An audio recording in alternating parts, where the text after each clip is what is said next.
जी के चरण कमलों में अरदास बेनती अर्जोई प्रार्थना है सतगुर सच्चे पातशाह जी। आप जी की महान कृपा दयालता हुई सतगुर सच्चे पातशाह जी 3 रोज तो सतगुर सच्चे पातशाह जी महान यात्रा जो कल शाम पलासवी के पहुंची से अज इस वेले सतगुर सच्चे पातशाह जी आप अपने पालकी शाह विराजमान हो। सतगुर सच्चे पातशाह जी संगतां नूं दर्शन दिदारे बख्श के इलाके नूं करतार्थ करो। सतगुर सच्चे पातशाह जी नाम ते बाणी दे नाल जोड़ो। सतगुर सच्चे पातशाह जी आप जी दे पावन वाक पवन गुरु पाणी पिता माता धरत महत पहलो पानी जियो है जत हरिया सब कोई दे महावाका अनुसार। सतगुर सच्चे पातशाह जी जो उसकी सांभ संभाल सेवा का कार्य चल रहा है सतगुर सच्चे पातशाह जी कृपा करनी। नानक नाम चढ़ती कला तेरे बाणे सरबत दा भला बेले सोन है।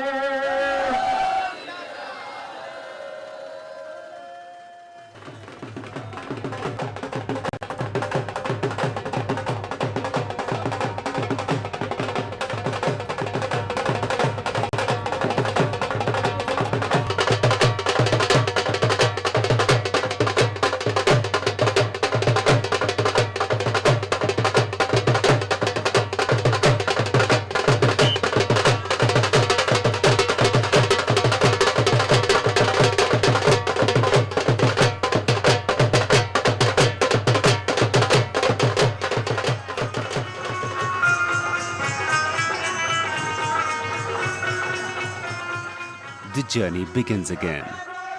From small township of Bhulat, situated at the bank of Bein, the caravan starts at 7 in the morning, narrating the glories of Guru Nanak Dev, remembering his religious philosophy, taking an oath to follow his message for humanity.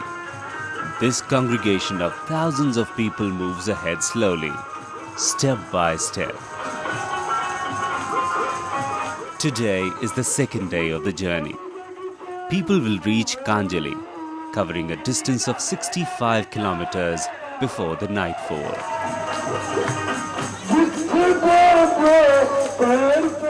When a gathering shares an objective, and when the same thread of emotion ties them together, then it is no more a crowd.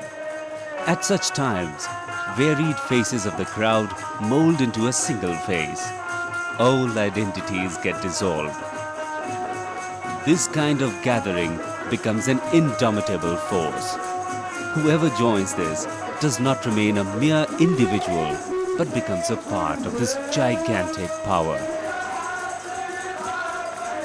This is one such gathering, a convoy of men and women, young and old, which bound by a single goal is moving forward through streets of villages, towns, tied to the notes of same composition and dancing to the rhythm of same beats.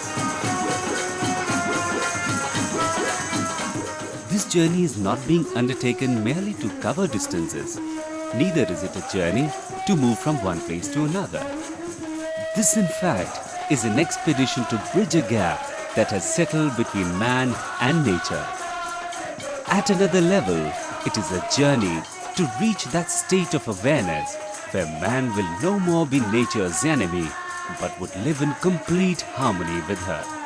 This is a journey to get back to the glorious past when air, water and earth were worshipped as deities in Punjab.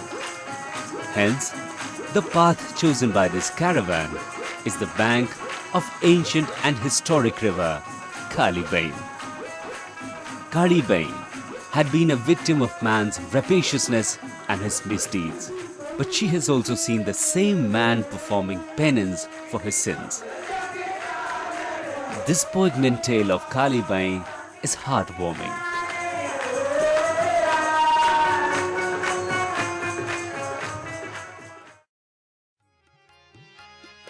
In India, Punjab had been a metaphor for water. Air is the guru, water father, and earth is the mother. These words of the sacred Gurbani have been written on this land only. Being a delta of 5 rivers, this region has always been very fertile and productive. That is why agriculture remained the main occupation of the people of Punjab. Of the total geographical space of the state, 83.5% is agricultural, and 3/4 of the total population of the state is engaged in farming. All kinds of crops are grown here, and wheat and rice are produced in abundance. Food grains from Punjab contributed in a major way to the central granaries of the country. A well-knit conventional system of canals and drainage has been a major source of irrigation in Punjab. But the situation in Doaba region of Punjab is quite different. Though intense farming is done in this region, but there does not exist any network of canals for irrigation. Consequently, main source of water for irrigation are tube wells.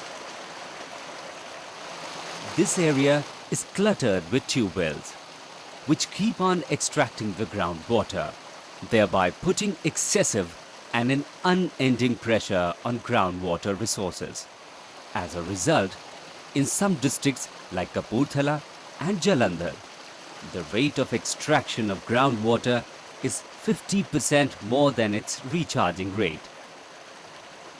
On top of it, recharging of groundwater in this area depends exclusively on Kali Bein and Chitti Bein, which pass through this region. Kali Bein, the pristine river.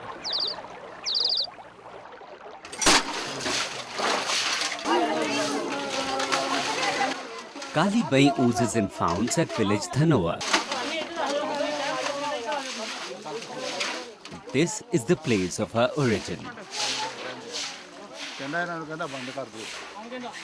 The water exuding from the earth at places like Himmatpura, Badhaiya, Shatabkot and Marshi Tirkiana also joins in to form a small water channel.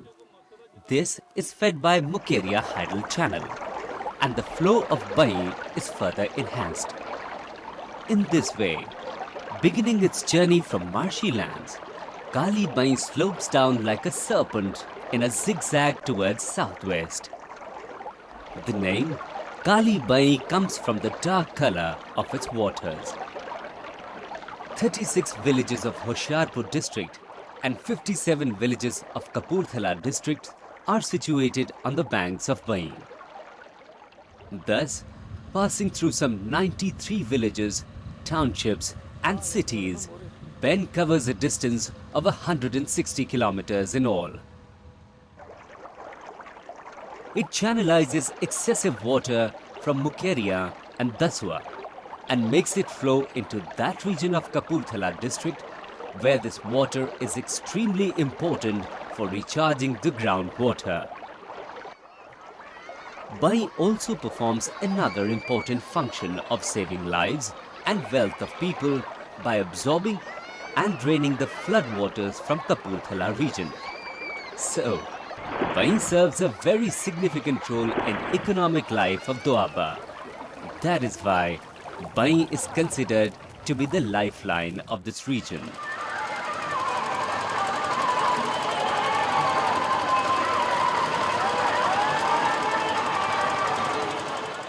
Kali Bein has also been associated with the socio-cultural life of Doaba.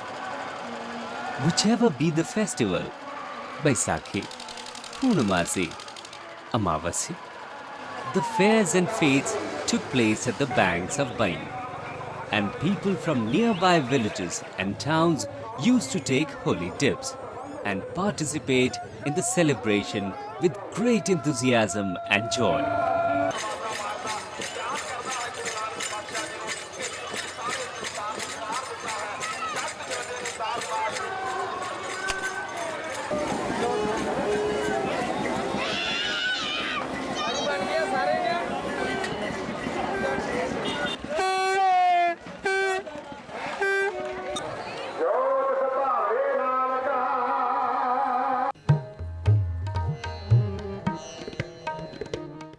For natives of Punjab, Kali Bein has great religious significance as well. Many historic gurudwaras are situated along its banks.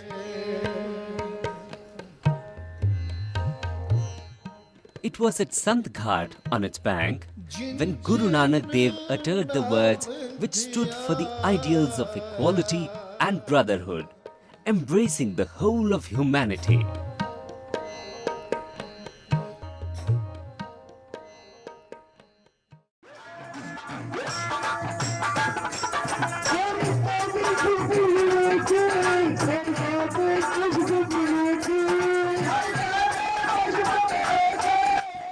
And the journey is on. Enthusiasm of people is also on the rise. Feet in the journey are full of zeal. Moving ahead, step by step, crossing the paths. From village to village, every new path brings in more and more feet to join in, to keep in step.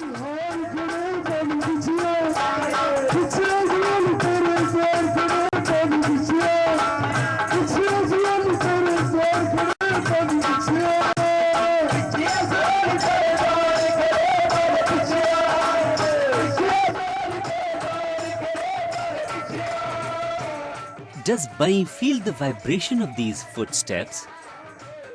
Does she understand the goal of this progression? Is she really listening to their prayer songs and the anguish? And their resolve for penitence hidden in the songs? Has Bein really forgiven them?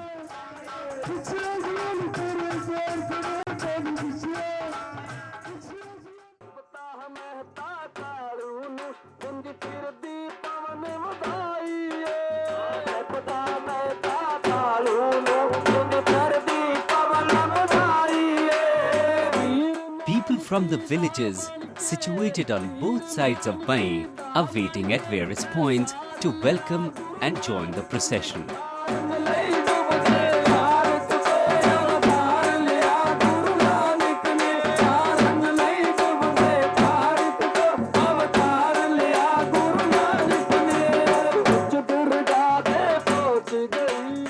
Devotional songs are reverberating in the air.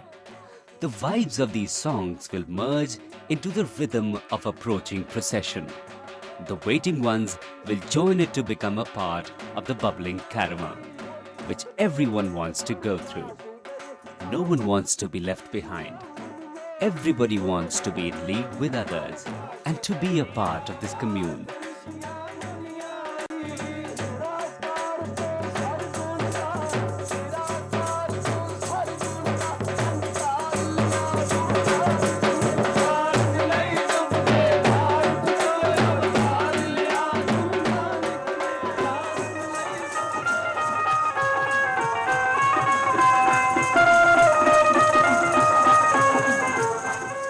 The caravan is about to reach the village.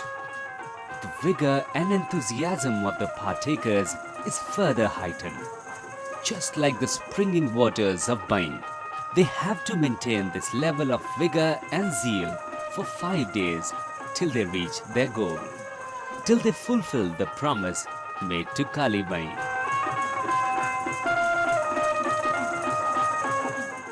Bein is quietly, silently watching this rising flood of people that is moving closer, that yearns to become one with her, as if this flood longs to dissolve its own identity and wants to completely merge into her, as if it is praying again and again to Bein to exonerate them from the sins they committed.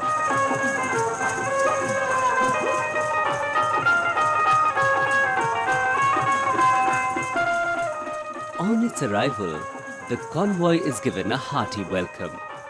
It has reached Subhanpur. Moving on the bank along the river, it has covered a distance of 35 kilometers since morning. After a little rest, getting refreshed by the cool moist breeze and recharged by the fragrance flowing from Bein's waters, this caravan will set on the next part of the journey again.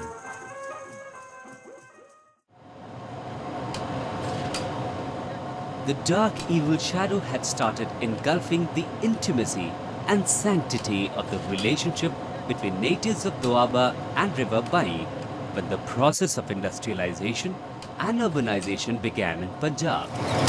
The blind race this process initiated virtually shattered the traditional ways of living and tore apart the social fabric of Punjab. People, caught up in this mania of development and modernization, simply close their eyes to the curse which trails along the process of industrialization. And in this state of blindness, gradually they lost all sensitivity to their own environment. They became completely apathetic towards the land, water and air around them. Kali Bein was a witness to this criminality. In fact, she herself fell a victim to this crime.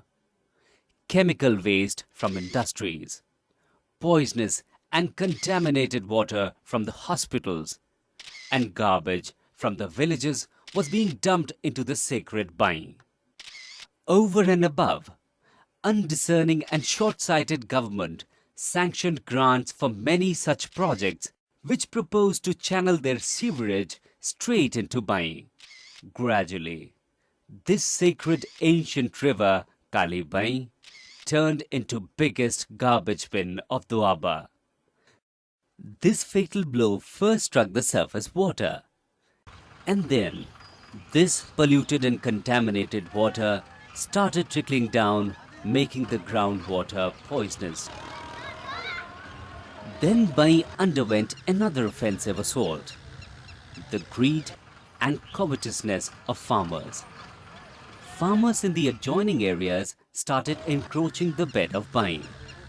They illegally spread their fields onto the riverbank. The bed of Bein began to shrink and became more and more narrow. Flow of water became even more constricted.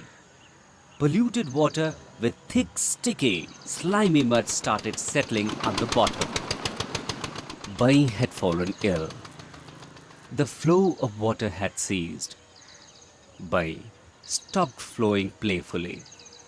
It became still like a bedridden patient. As time passed, seeds of hyacinth started germinating in its still waters. Water weeds started growing everywhere, spreading like an epidemic, and soon covered the stagnant waters of Bein.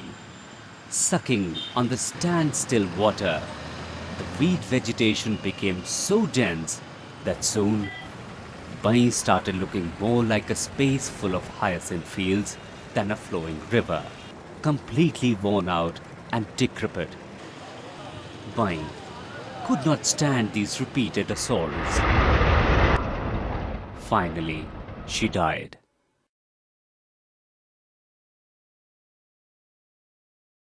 Her perished body now lay flat, silent and motionless on a 160-kilometer stretch of the Doaba region. She was now reduced to a mere zigzag, a rather distorted blue line on map of Punjab.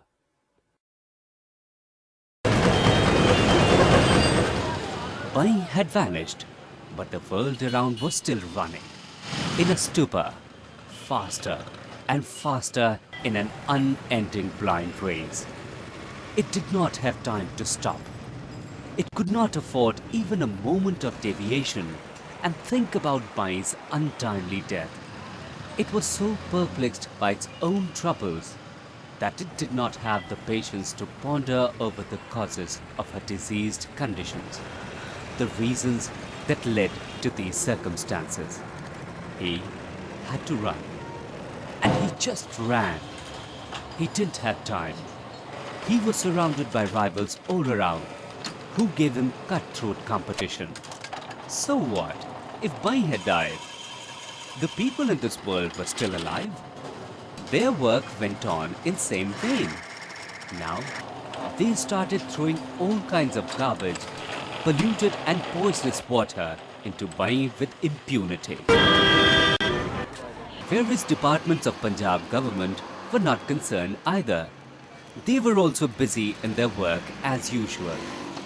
It didn't matter to them that Bein was swallowed by the poisonous and polluted waters, that her bank was captured in illegal encroachment, that the stream flowing through 93 villages had dried up, that Bein was transformed into a dirty nala, that instead of development, there had been deterioration in the block.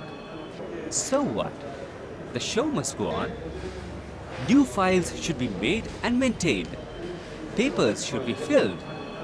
Facts should be put down. Everything should be properly documented. These departments were duly engaged in their conventional work as usual.